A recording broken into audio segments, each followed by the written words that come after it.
Organizasaun Nasoens Unidas ba Aihan no Agrikultura ho Timor-Leste selebra akordu konaba seguransa alimentár, hodi kombate nutrição e rai-laran.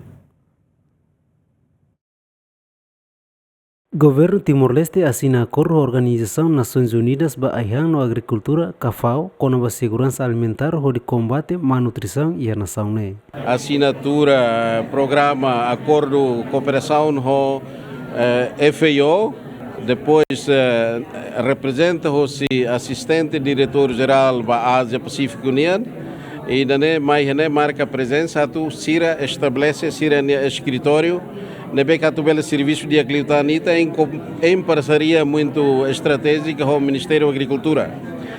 Pontos importantes mas que a cooperação se desenvolve ali com o setor, com a segurança alimentar, nutrição, sustentabilidade e a agricultura de fortalecimento institucional, nota na capacitação de recursos. E é importante temos que o papel organização alimentar mundial é importante temos a tubela ajuda a Timor liu com as necessidades econômicas com a segurança alimentar e é que importante temos a tubela desenvolve e tem programa recursos agricultura em Timor desenvolvimento sustentável deve que ser coordenação próxima ao Ministério da Agricultura, liu a tubela a necessidade componente importante temos para transformação social econômica. Assistente diretor-geral FAO HTT, celebração acordo hanesang era fong cooperação entre governo Timor-Leste no Organizasaun Nasoens Unidas ba Aihan no Agrikultura. Ini adalah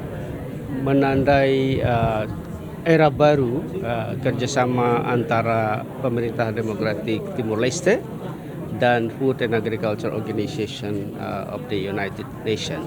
Dan hari ini ada dua event penting.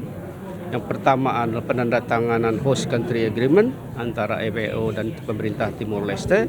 Itu berarti FAO akan memiliki representasi penuh di Timor-Leste. So, selama ini para jenderal sebagai country representative merangkap Indonesia dan Timor-Leste, maka sejak penandatangan ini kita akan memiliki country representative sendiri untuk Timor-Leste.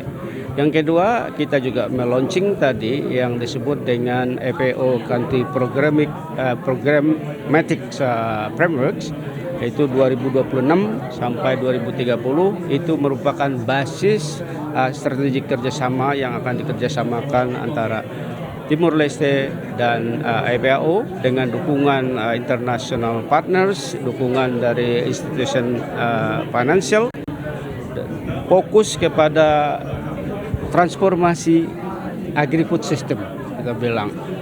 Kemudian nutrisi seperti yang Pak Menlu tadi sampaikan dan juga masalah climate resilience. Organizasaun Nasoens Unidas ba Aihan no Agrikultura reafirma o compromisso atau apoia segurança Aihan no transformação sistema Aihan Timor-Leste lihusi country programming framework ba período tina riunrua ronor resinen to tina riunrua tolunolu. Equipa cobertura GMN.